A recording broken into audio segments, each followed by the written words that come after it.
most of the men diagnosed with borderline personality disorder would be actually covert, and most of the women diagnosed with borderline personality disorder would be actually overt. A very similar situation exists nowadays with narcissistic personality disorder, where we could safely say that most of the classic overt narcissists are actually men, while most of the covert narcissists, and definitely inverted narcissists, codependent narcissists, are actually women. Okay, so I want to talk about how I've played in a lot of my videos where I was making the case for like covert borderline in men or whatever. I played a Sam Vaknin or covert narcissist in women. I played a Sam Vaknin clip saying that, in the majority of cases, like narcissism is overt in men and covert in women.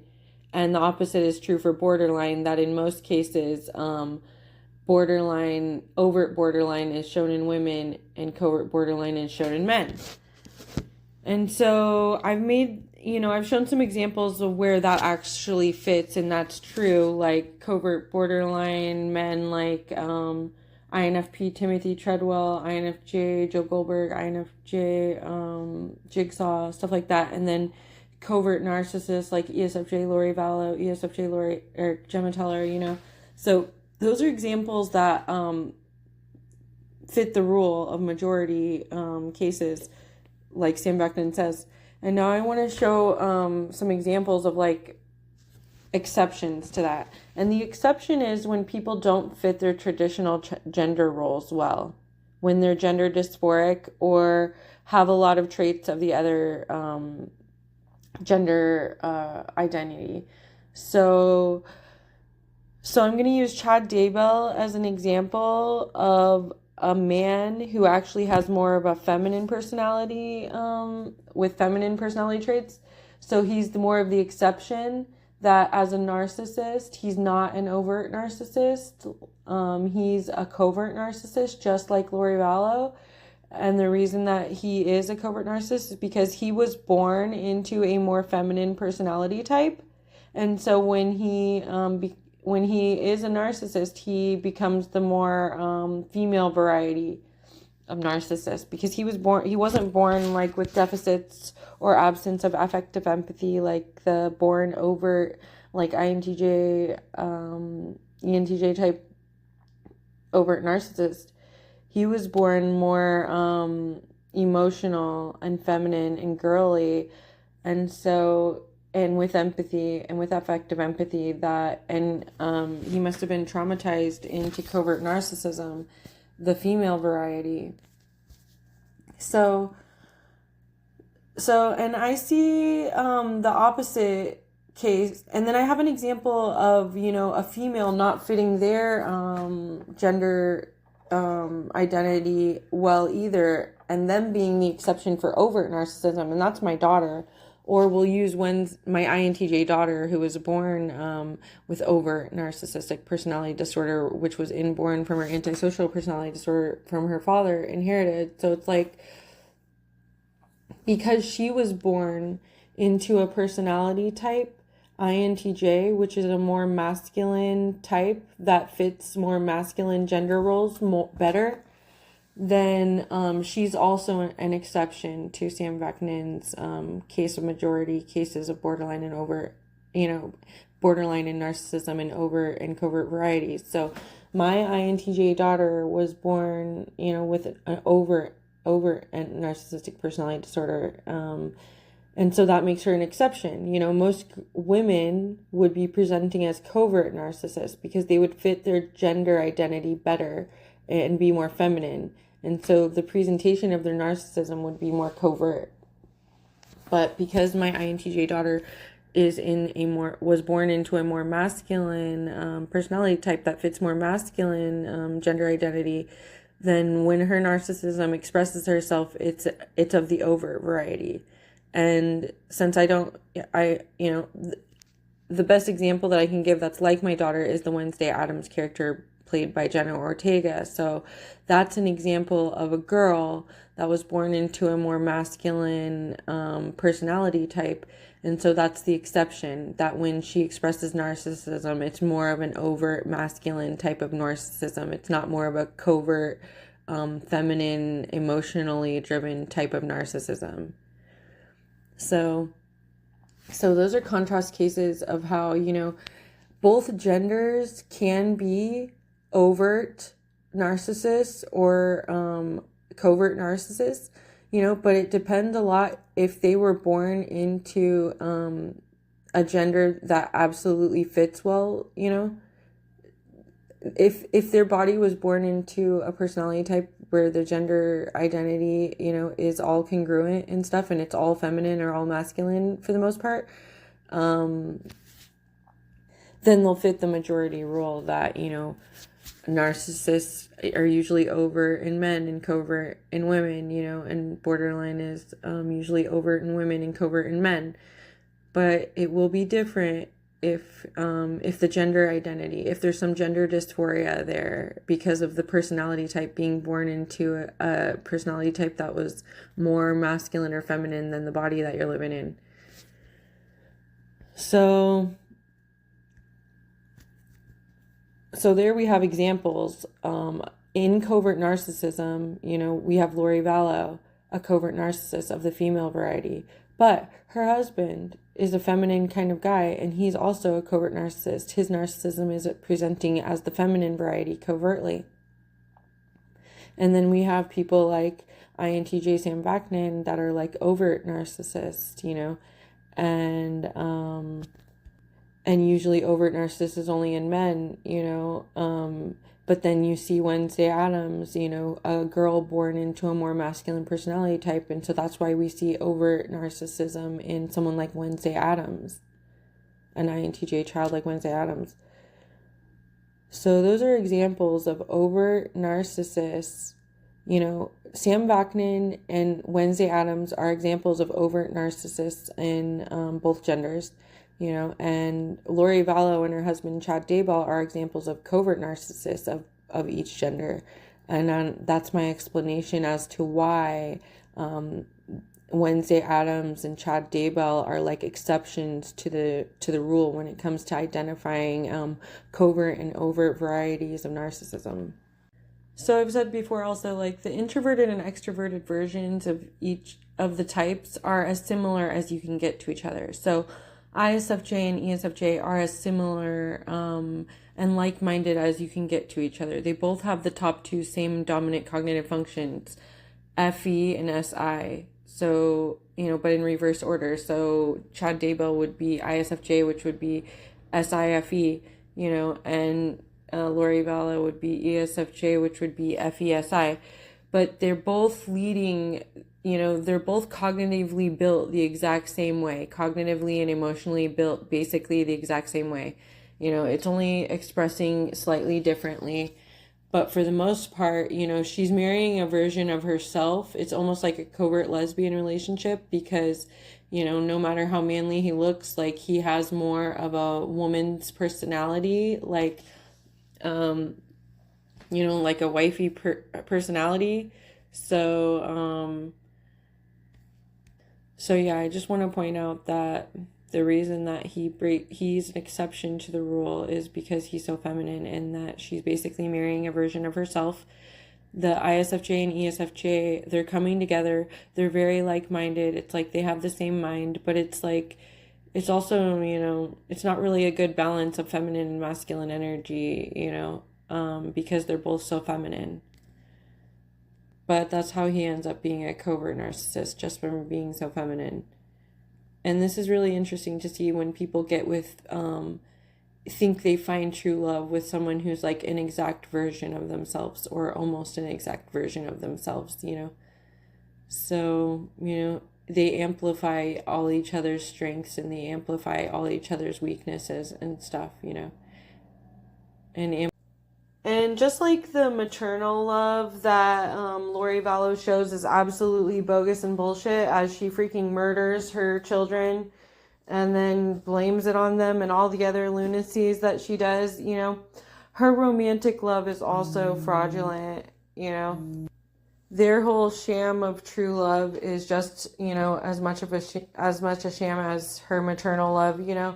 They just like that image when really their loyalty is to death. The reason that they're, her false image likes the image of marriage and all that other stuff, but what they're really loyal to is death. What they've found is like versions of each other.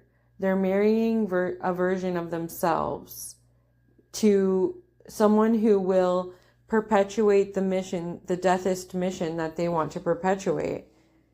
Like, they're basically just versions of each other, and they have the exact same vision, the exact same mission, which is to bring people to death. They're both in the cult of covert narcissism already before they even met each other.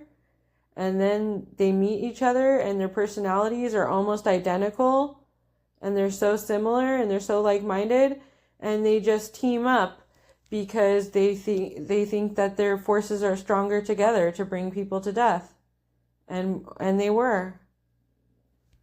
So don't be fooled by the look of true love here. Everything she did wasn't even for true romantic love.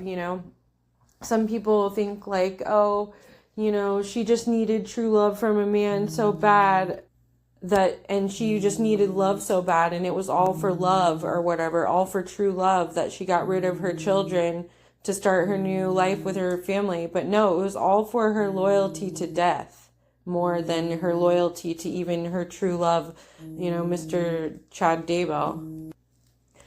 Lori always loved death more than she loved Chad Daybell. She couldn't love anyone. Chad Daybell couldn't love anyone either, because they were covert narcissists before they even met each other. Neither of them could love. And both of them were already loyal to death. Both of them were already loyal to death when they met each other. So they just realized that this marriage would help them, perpetuate their deathist agendas. So her maternal love is fake and her romantic love is fake. I would say his romantic love is fake too, and his paternal love is probably also fake for his own children. Neither of them can love. They just like the image of the false self that they're projecting, and they like that they just found a version of themselves that can perpetuate their deathist agendas more effectively together than alone. For a few more things about this very important iconic death cult couple. One is that people with the same personality types or similar personality types, like ISFJ and ESFJ, can have many similar physical features and facial expressions.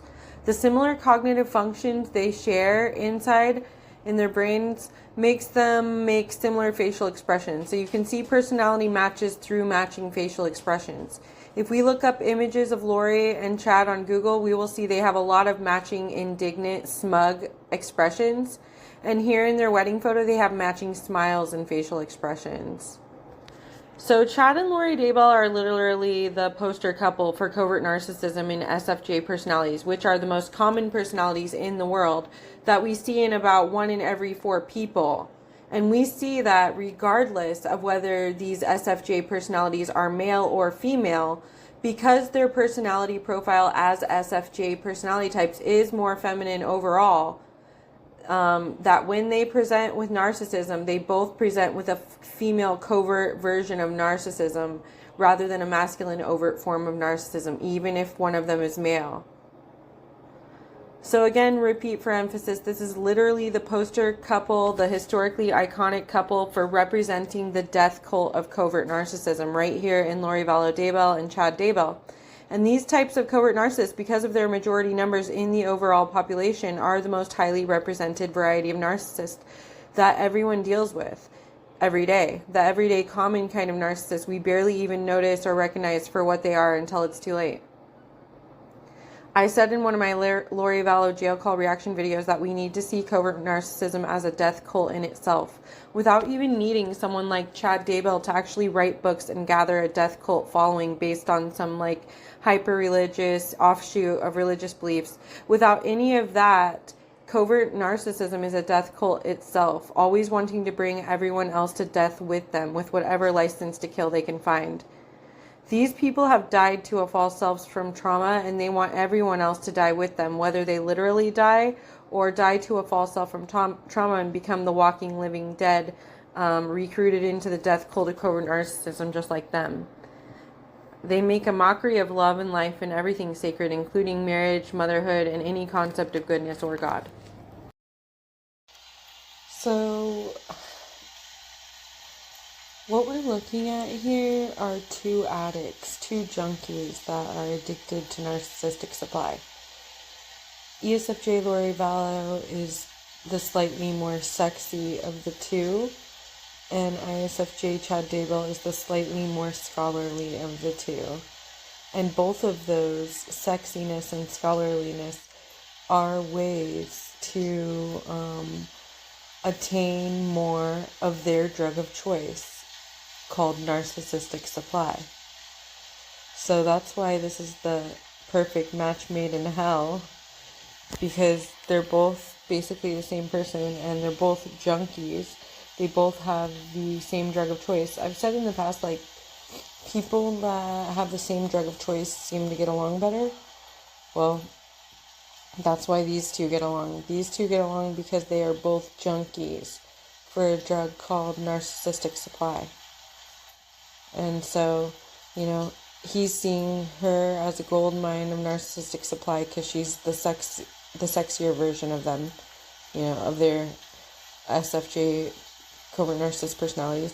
And she's seeing him as a gold mine because his slightly more scholarliness of the two gives them more religious narratives to gain more narcissistic supply from. There's a lot of videos emerging now on YouTube talking about how covert narcissists often use religion to gain more narcissistic supply. So, making themselves look like a prophet or just making themselves look like a very great priest or whatever, using their positions and their beliefs and their religious narratives and stuff to achieve more narcissistic supply. Like, because people are like, oh wow, you're just such a wonderful, nice person, you're such a good, truly good person, blah blah blah, and they get the narcissistic supply from that. So I just wanted to make that point there about her being the slightly sexier version of the SFJs and him being the slightly more scholarly version of the SFJ covert narcissist personality. And that's what they see in each other. That's why they want each other, is just because they're both junkies for the drug called narcissistic supply, and they realize with their new scholarly religious narratives and death cult following of Chad Daybell, and with Lori Vallow's sex appeal that she was very adept at using, they were just going to amass so much more of the drug. They were going to get so many more powerful hits of the drug called narcissistic supply by teaming up with each other.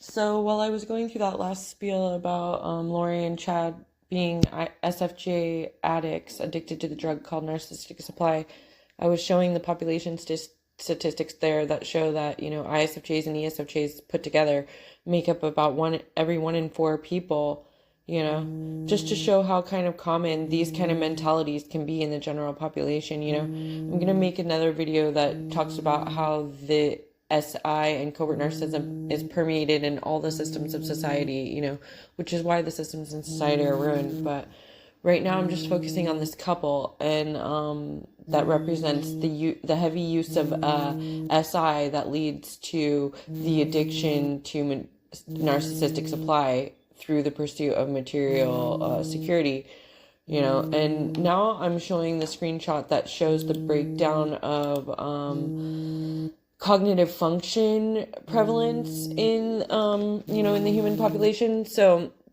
and as you can see, so this is showing the bulk of people's personalities is made up by their top two cognitive functions. There's four in conscious use. One is really weak. One is really dominant, like we're addicted to it all the time. And then, the second one is usually used in combination, supportively to the dominant function. Sometimes the third one is really strong too and stuff like that, which that isn't accounted for here.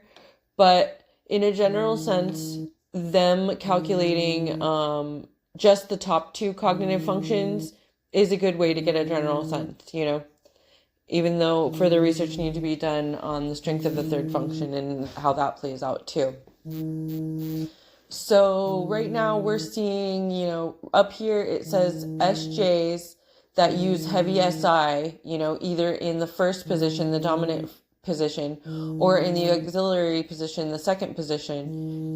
It's showing that heavy SI users make up about 40% of the population, and it's this heavy SI that drives people for a sense of material security, like keeping up with the Jones constantly and stuff, that makes them addicted to narcissistic supply. That is how our society is so inundated and permeated with covert narcissism, because the SFJ SI users, not the STJs, because those are more overt narcissists, and they're accounted for more in the second population statistic, which is talking about extroverted thinking. That's all the TJ types, which are kind of overt narcissists, So the overt narcissists are a major problem, at 30% of the population, the TJs over there with their extroverted thinking. But the covert narcissists are a way bigger problem, that heavy SI users, making up 40% of the population, and this SI drive towards material security, it makes them addicted to the drug called narcissistic supply. So they resign to, like any other junkie, to lie, cheat, steal, kill, or whatever for another hit of their drug of choice, which is narcissistic supply, which has to do with material wealth and status and stuff, achieving and material wealth and status, and getting the hits of narcissistic supply, which is just like a drug to the brain for them. So I want to point out how, it's the heavy SI in ISFJ Chad Daybell, his dominant SI, that he's addicted to. And it's ESFJ Lori Vallow's auxiliary SI, her heavy SI, that made her addicted to the drug of narcissistic supply, which is achieved through the pursuit of material security. That's why she would kill her husbands to collect Social Security money for her children. That's why she would kill her husband to collect insurance money, life insurance money for her children. It's that heavy SI, that makes them devolve as a person into this addiction to narcissistic supply. So if any covert narcissist, ISFJ or ESFJ, ever did actually want to save their soul, and which I don't think they do, I think that they're all too far gone to evil for their drug of choice, just like any other junkie. But if there was any possibility of them healing, they would have to focus seriously, commit themselves to weaning off the drug of narcissistic supply. They have to stop needing all that material wealth and status to get the hits of narcissistic supply that they get from it. Yeah.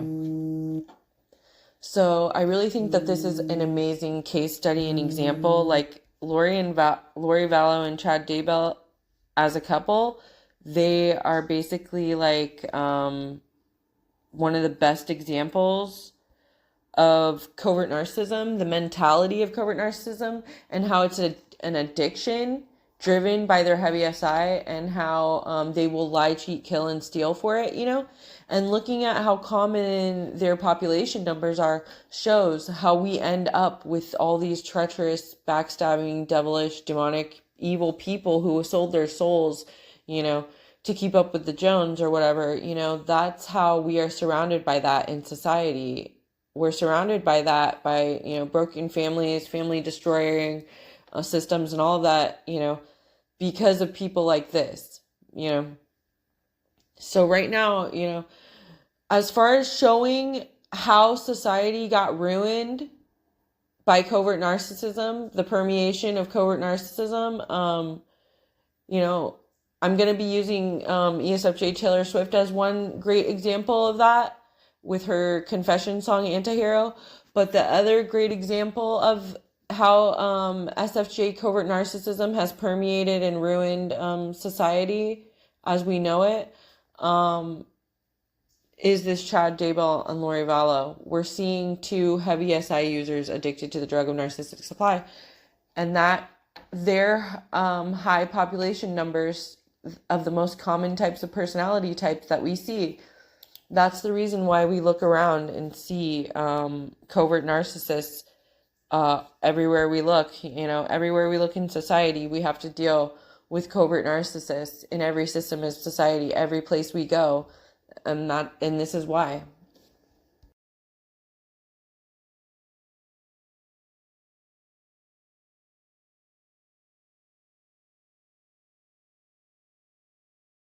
Okay, just want to re-summarize for now. So ISFJs and ESFJs are the most common personality types found in about 1 in every 4 people. And as heavy SI users desiring excessive material security, they are prone to the addiction to the drug called narcissistic supply, which is an excessive need for attention and admiration. Since they are also feeler personalities, they are prone to the covert variety of narcissism, regardless of gender. Chad and Lori are the poster couple for the death cult of covert narcissism. Covert narcissists are addicted to the drug called narcissistic supply. They are junkies, just like any other addict, who resolve to be pure evil for their drug of choice. ISFJ and ESFJ types don't seem like addicts in a lot of cases. They will be virtue signaling how responsible they are with their sobriety off alcohol and drugs. So they stay ever so gainfully employed to keep up with the Jones. All the while, they incessantly sell their entire soul to get hits of their drug of choice called narcissistic supply. When we see true crime cases involving hard drugs and explain to ourselves it was obviously the drugs that made people act so insane, the same thing applies here. Lori and Chad were not on hard drugs the way we typically think of hard drugs like meth or cocaine. But Lori and Chad were addicted to a drug just as hard as meth and cocaine, a drug called narcissistic supply. And Lori and Chad are just as much junkies who threw their lives away for their drug of choice as other parents who threw their lives away for meth or cocaine as their drug of choice. Lori and Chad threw their lives away in pursuit of bigger hits of their drug of choice called narcissistic supply.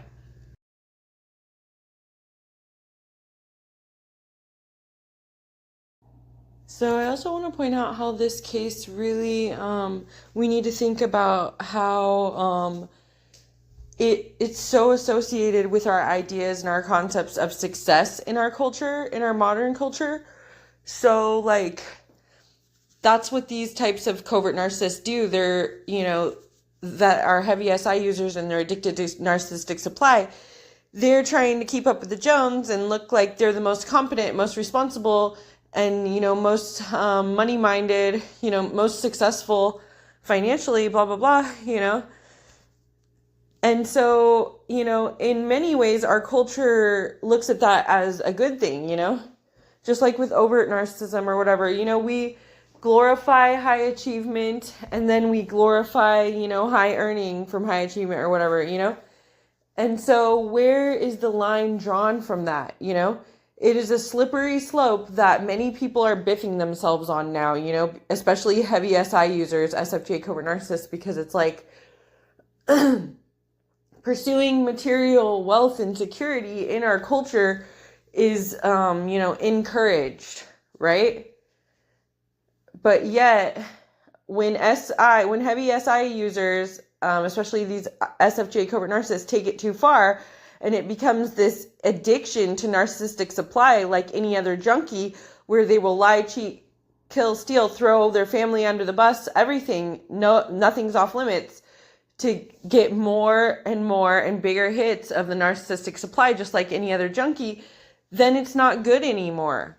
Then it is absolutely ruining human society, because nobody trusts each other anymore, and every system is out for human ruin, under the guise of protection, blah, blah, blah. Okay, so I'm going to get into a video that talks about all that, extrapolates these kind of mentalities on all the systems of society. But just for right now, I want to just restate that, yeah, this case makes us look at addiction differently, since we don't normally look at people like Chad and Lori and say, oh yeah, look at those junkies, they don't even get a job. They just sit around and do drugs all day, and stuff like that. We're not looking at them like that, those kinds of junkies, right?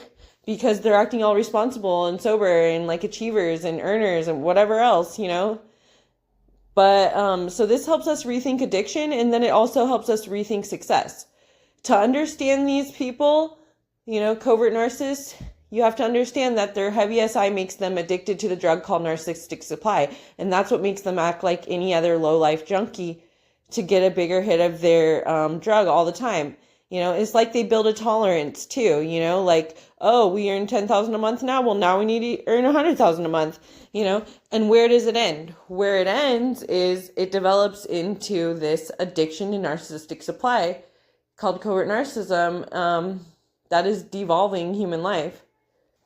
So just like it makes us think about addiction differently, it makes us think about success differently. It makes us think, where is the line? Where's the line with people, especially with SFJ covert narcissists?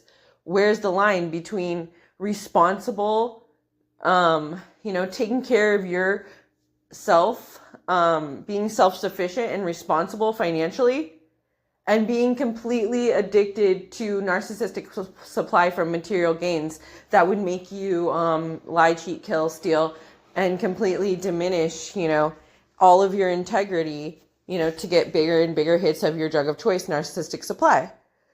So I really want, when we look at people like this, ISFJ or ESFJ covert narcissists like this, and like Taylor Swift also in the anti-hero confession analysis, just keep thinking about where the line is, in our society, and with people like this, with SFJ covert narcissists, where's the line?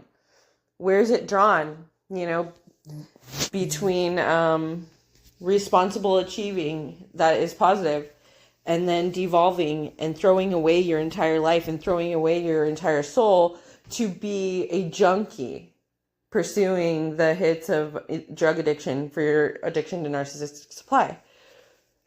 So that's just a teaser of things that I'm going to say in a different video, which talks about the mentality, the covert narcissist mentality that permeates and infuses our entire society, every system in our society. So the takeaways here are, look at these covert narcissists as addicts, and look at these covert narcissist addicts as a slippery slope between the encouraged kind of mainstream idea of success, and then complete and and the slippery slope between that and them devolving into just complete junkies that would throw their lives away and throw their families' lives away to get hits of their drug of choice, narcissistic supply. So really think about what this means for the ideas of addiction and success.